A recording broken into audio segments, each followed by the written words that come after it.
You are listening to CEO Perspectives, a podcast by the Conference Board.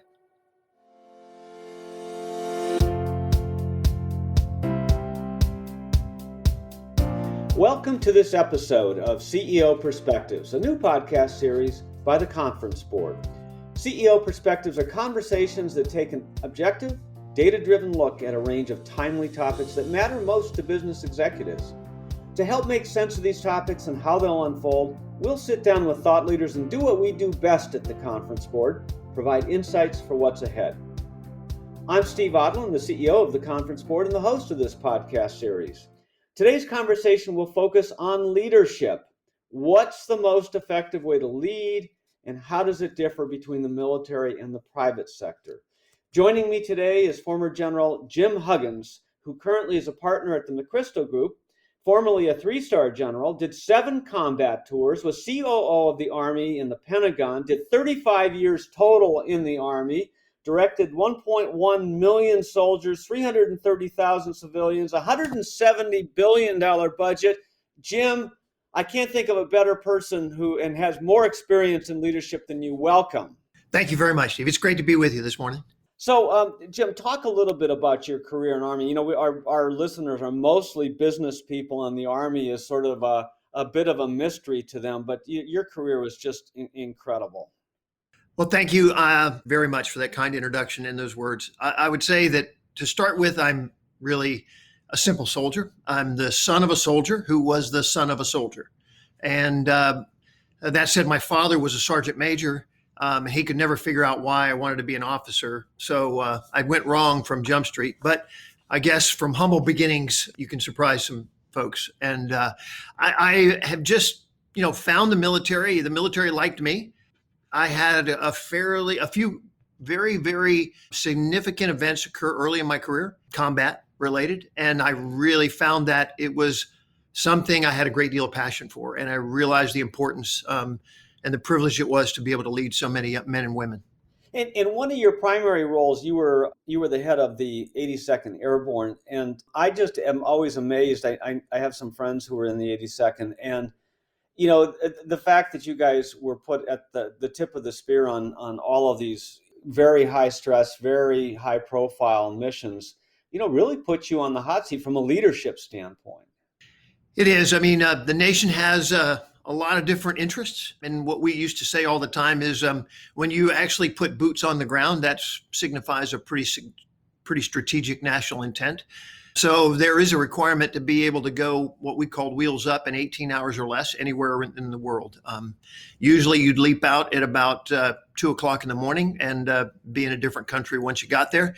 So a lot to keep your head on a swivel. And I think there's a lot of corollaries from that to the unknowns that sit in an awful lot of the industries in the marketplace today. And you went from there to Deputy Chief of Staff for Operations and Plans, really the Chief Operating Officer position, working for the Secretary of the Army in the Pentagon. So you went from thinking about being able to be operational on a moment's notice anywhere in the world to now, in this massive complex, that's another leadership challenge that you went through. It is really having to balance much longer term. I mean, if you talked about modernization, there's like a 20 to 40 year horizon you're looking forward to say, what capabilities do we need so, we can ensure for the national defense and preserve our way of life. But then you're also responsible for developing and creating operational plans so that we can respond to current threats. You're trying to assess those around the world. And then occasionally you go across the river to speak to Congress and they say, hey, why don't you take a 25% budget cut? But General Huggins, I'd like everybody to still sleep safe at night. Yeah, keep doing what you're doing. Don't screw anything up, but cut your budget by a fourth. No problem, right? That's leadership under fire. Most people who haven't served in the military, which includes most business people today, get their view of leadership and military leadership from what they see in the movies and what they read in books and other media. How accurate is Hollywood's portrayal of military leadership? I'd say there's a pretty wide variance, and I'm being deliberate with that. But I come back to the point of the movie is for entertainment. I'm not sure it's a PBS documentary that, is trying to convey all that. That said, there's some truth in it. I look at some of the movies and I go, well, that was pretty accurate. In terms of when they focus on leaders specifically, I think, we have a wide range, just like you do in the corporate world. You have some who are icons and you think, wow, I would follow this person to hell and back. And you have others who say, hey, I think I'll slip away and try and find something else. And if that's the one that happened to get portrayed in a movie, well, maybe it's justifiable. But I just keep in the back of my mind, Steve, that it is for entertainment, and it's never as bad as you might think it is, and it's never quite as good as you think it is. But it is interesting that a lot of the language that we use in business, and you're part of the McChrystal Group, so you are in businesses today and advising them on leadership. So, but a lot of the language we use, and even the structure, we call them divisions, which came from the military. We call them companies, which came from the military. The rank and file, the pyramidal hierarchical structure, a lot of the methodologies and reviews, a lot of that came from the military. And it started after World War II when our service people came back from the war and really went into corporate America. How much of that similarity exists today? Very much. I mean, I believe there's a backbone that hierarchical organization structure provides. And I see it in the corporate world too. I mean, if you want to talk about fund flow and resourcing and budget planning, I mean, you sort of have to sort of understand where the lines are and it moves through. And in the military, it's very, very true that way. But what we have seen in the military, and I am seeing as companies are trying to react to the changing conditions, COVID being one of those, is the ability to actually move into a hybrid organizational structure. And to do that, you sort of have to understand, how does your organization really accomplish its mission, its purpose? And it may not be through that hierarchical organization chart, which has direct reports leading right to their supervisor, but it's actually more influence. And it's, the organization sort of moves to the people who get the things done. And that's the way it was in the military when we started changing in Afghanistan and Iraq. But I'm seeing that also in the corporate world. Well, yeah, I think, if you dial back the corporate world clock to the 1950s and so forth, it was, command and control. And, if you were in a manager level position, the people underneath you were, ranked lower and they didn't wear their ranks on a sleeve like you do with uniforms in the military, but they acted that way and they were, pretty pointed, and people were expected to just do what they were told and all of that. And that's changed obviously in the business world today. Has it changed much in the military? I would say it's probably changed a little bit more in smaller organizations. Certainly in the Joint Special Operations Command, where Stan McChrystal commanded for 5 years, really, really highly specialized resource teams, lavishly trained. They move faster and they needed to be able to react quicker. And to do that, he had to empower people. And I literally see a very similar piece happening in real successful businesses that are out there. You just used the term empower. That is not a word that you expect to come out of the military. I mean, you have this image that the commanding officer, whatever level, gives the order, the subordinate officer salutes and, without question does it. But there is more discussion today and empowerment. Talk about what empowerment is like in the military. Again, sort of like the entertainment question in terms of how the movies portray. I think we see different pieces where you sit in the spectrum. But I will tell you more and more, and I'm a little dated, Steve. I've been out for 6 years now. So my relevancy could be questioned. But I still have an awful lot of interest in it. And a lot of the folks that I was lucky enough to serve with are still doing pretty well in that service. So thank God. But I would say that what we're finding out is we get the talent from the same place the corporate world gets their talent. And people really want to understand why they're doing things. And if they can understand the why and you can empower them, it requires an awful lot less of much fewer touch points in terms of how to get to that outcome in the why. So I believe it's one where there's more effective leadership that actually trust their teams. The teams are developed and individuals can execute the judgment. And I think, again, this applies wherever leadership is at work, anywhere it's at work. There's sort of a misnomer of this understanding of empowerment in the corporate world. And as CEO of several companies, I struggled with this a little bit because, people would say, I empowered the group to do this, and guess what? It didn't happen. It didn't get done, or, they messed it up, and that was because of them. And I'd say, no, no, no. As a leader, we're still accountable for this thing. So empowerment isn't, just absolving yourself of any accountability, right? So how do you teach empowerment in the military so there's still accountability for decisions and outcomes? Those two go hand in hand, Steve. A lot of people go, no, no, no. I mean, if I'm empowering, it's just free reign. That's probably not going to get you to the finish line. So it is that high accountability that sits in there, as well as that empowerment that's going to get there. I believe some people don't like the word accountable because they view it as a micromanagement word. But what it is that accountability actually sets the threshold for people to excel. I'm sure you and a lot of people that are listening, I sought the accountability. I mean, it was because if I was accountable for the outcome for the plan I was about to go execute, I was all in. And what I found in the teams I've been lucky enough to work with, when the individuals had that same idea, then you really did have empowerment because they were totally bought in and you could let go. Yeah, and the term accountability is an interesting word too, because it's so many times people say, well, we're going to hold them accountable, which means either they do it perfectly or, the accountability part is you get fired. But that's the dramatic end of accountability. There's a lot of accountability in between, which is, I own it. I'm going to clean it up. I'm going to fix it. Talk about accountability in your view of what it means. Well, first and foremost, it has to be something you personally build in your team. A quick example of early on, and then while I was in command of the 82nd, we were trying to do some pretty significant operations, and they didn't turn out the way I wanted them to.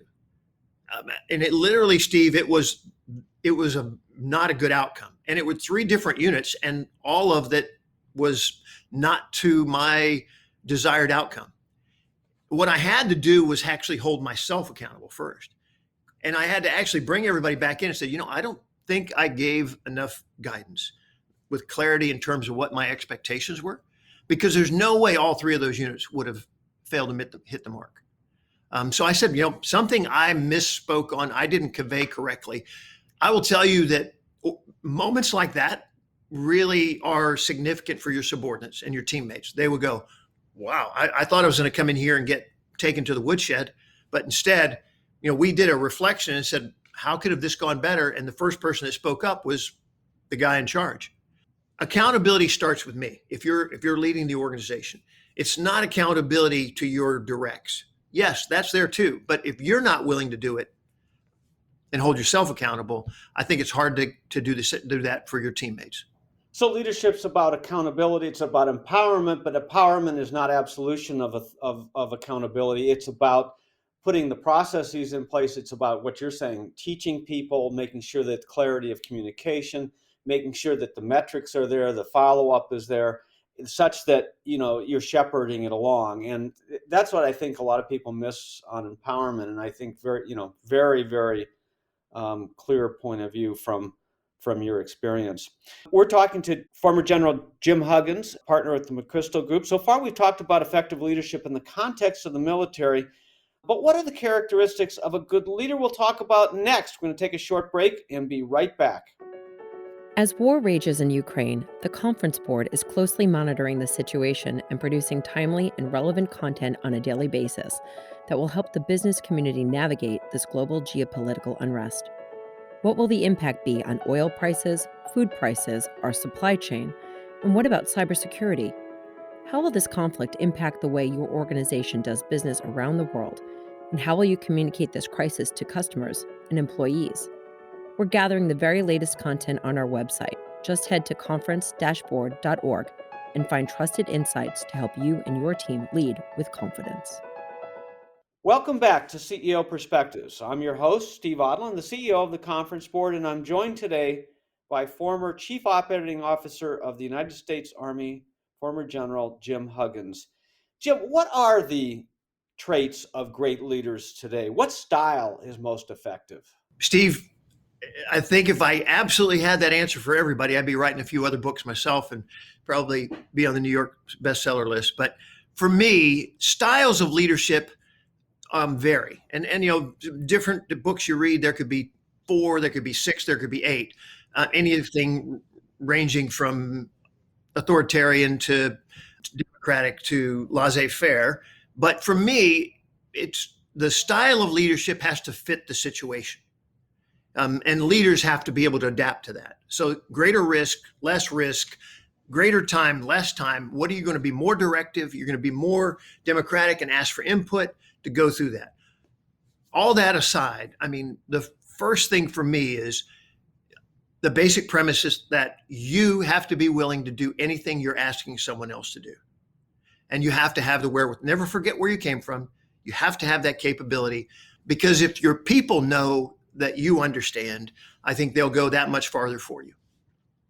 Yeah, and you had a lot of credibility in the Army because you started right out of college, right out of ROTC as a junior officer, and you went through all the training that everybody else did, and then you worked your way up through all of these positions. You weren't born with 3 stars on your shoulder, right? So that buys you a lot.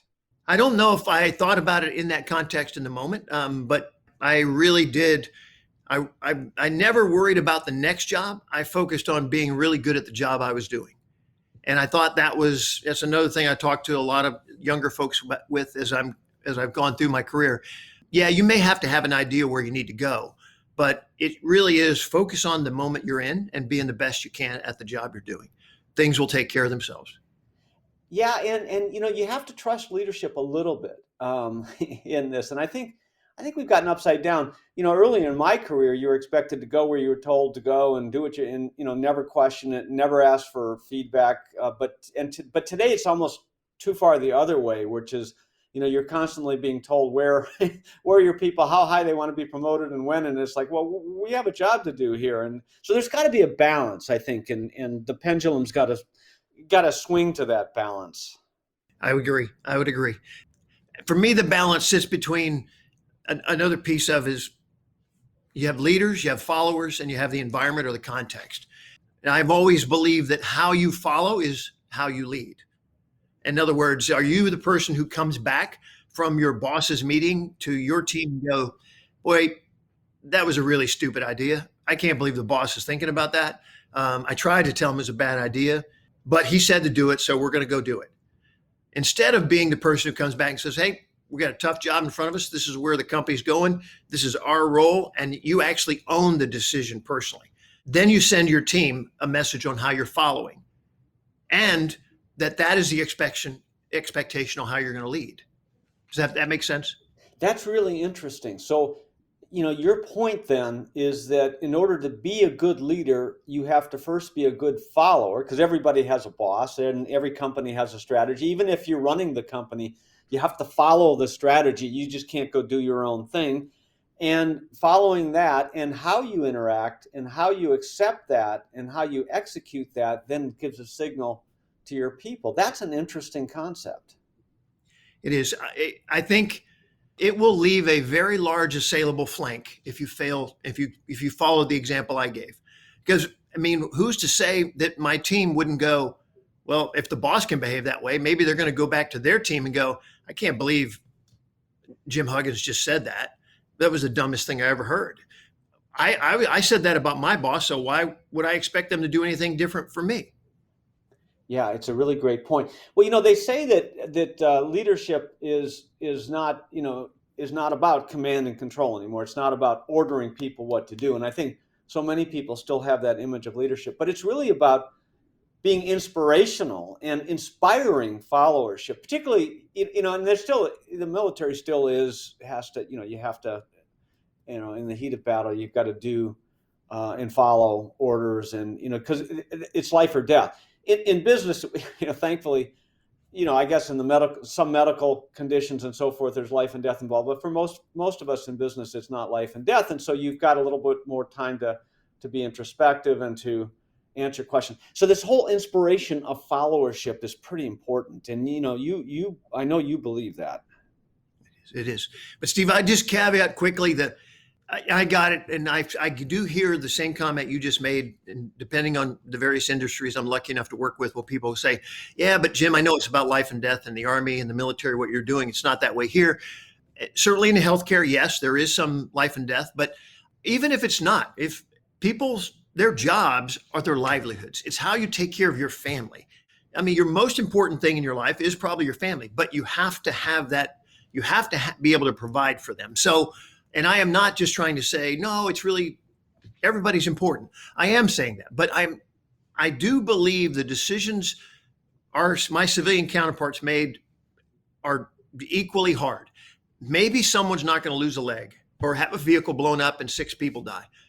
But if I have to cut the company down by 20% because I've mismanaged our book of business, that's pretty dramatic for that 20% that's got to leave. It's life-changing for people. It is. Yeah, so that's well. So and I guess what you're saying is you should treat these things very seriously. You should treat your leadership very seriously, regardless of whether it's true life and death, because they are significant and it's impactful. Absolutely. Yeah, some people think that there are born leaders, and and then some people are not born leaders. What's your view on this? Because are people born leaders? I mean, is it carried on DNA? Do they just inherit the skills, or can leadership be taught? I believe there is not a DNA strain that says you're a great leader. I do believe when people would ask me, said, Jim, what's the most important thing about building good leaders? And I'm like, well, the first thing in my opinion is it's something that happens before I'm lucky enough to work with them. And really, I would say, it's awfully nice to be able to come from a good family and sort of understand, your values. And I can't teach that when a person is 18 or 21 years old. I can try and reinforce it, but by and large, people have learned a lot of that. So I think that's something that, how you were raised brings into it. And it doesn't mean you have to have a complete household that you grew up in.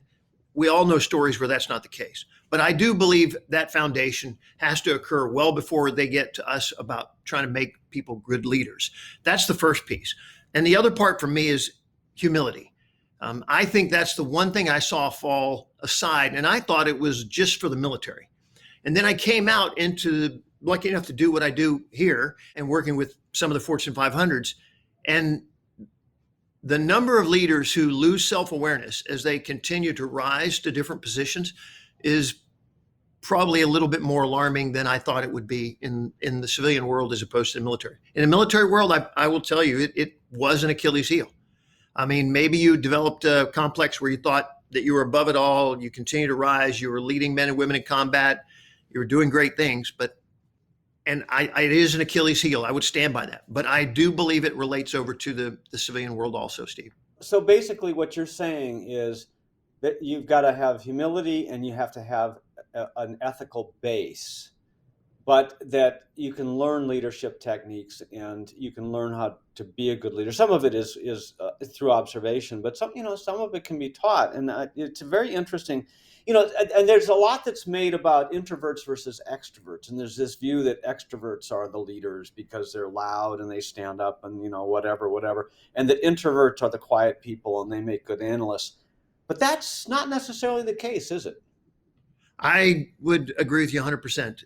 If I had to bring out my Myers-Briggs assessment from many times that I've taken it, it would say I am an ISTJ. So I'm an introvert. And if you ask me, I'd rather be myself. But that doesn't mean I can't turn the switch and actually lead if I need to. Hopefully, I will lead thoughtfully because I've had a moment to reflect on that. But I don't think it is just the braggadocious, bold, cavalier leader who always is the best. And that goes for military and corporate. It's interesting because I saw a study a few years ago that there's only about 25% of people in business, and particularly in customer-facing positions, only about 25% are introverts. And yet when you get to the senior levels in an organization, it's about half and half. Introverts over-index in leadership skills. And the hypothesis was that they're better listeners than extroverts. What do you think? I absolutely agree. At least on average. I mean, I'm sure there are, that's not to say there aren't extroverts that are great listeners. But by and large, I believe that's the case. I am a big fan of the statement that says, never miss an opportunity to keep your mouth shut.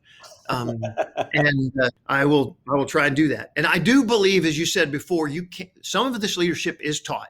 And I think it's a combination of both what you would find in organizations where that we send a lot of people to military development in the military. I'm encouraging the corporate world to do the same thing where I'm lucky enough to work. But I think the greatest learning in terms of developing leaders is experiential. But I do believe there is a good mix of what you can learn by learning, reading, and listening to other people. But if I had to say where does most of it happen, I'd say it's experiential. There's no better place to get experience than in teams. And some of the hardest leadership is not top down. It's really across. It's horizontal leadership. It's peer leadership. Talk about the importance, and particularly in today's world where there's a lot of virtual work, but it's going to be a hybrid environment, probably 22 on. But that hybrid work requires a lot of teamwork. Talk about leadership in teams. I'd start with the statement that a lot can be done if nobody cares who gets the credit. An awful lot. And that peer-to-peer, in my world, whether it was before or now, all of the partners here at the firm with us, our job is not to take problems to the board and to stand. Our job is to resolve those problems at our level. And then if something has to go up, our job is to provide a recommendation. And it's our recommendation. It's not Jim's recommendation, which advances my cause, versus Ed's recommendation, which is. And look, we have an obligation to do what's best for our team. Whether or not it's best for the team I'm lucky enough to lead in Texas, that's not the issue. It's about our team. And so sometimes that gets a little bit hard to do. Despite my Army DNA, we have a saying here that we use that I think is quite appropriate, and we call it ship, shipmate, and self. And that's the way we look at it. What is best for the ship? What is best for my shipmates? And lastly, I'll talk about myself. So translated, what's best for the organization, what's best for the team, and last in order is what's best for yourself. And if the first two are the priority and get worked out, the last one will take care of itself, doesn't it? 100%. Jim, thanks so much for joining us today and providing our listeners with really interesting insights on effective leadership. Thank you very much for the time. I've enjoyed it, Steve. Yeah, and thanks to all of you for listening to CEO Perspectives. Every few weeks, I'll be joined by a leader from one of our centers or other business executives to provide insights on the issues of our time. We'll cover leading topics in public policy, environmental social governance, marketing communications, the economy, human capital, and more. Please share CEO Perspectives with your colleagues. I know they're going to want to listen. I'm Steve Odland, and this podcast has been brought to you by the Conference Board. You've been listening to a podcast from the Conference Board, your source of trusted insights for what's ahead. For the latest insights to help guide your business through this time of geopolitical unrest, we have daily and relevant updates on our website at conference-board.org.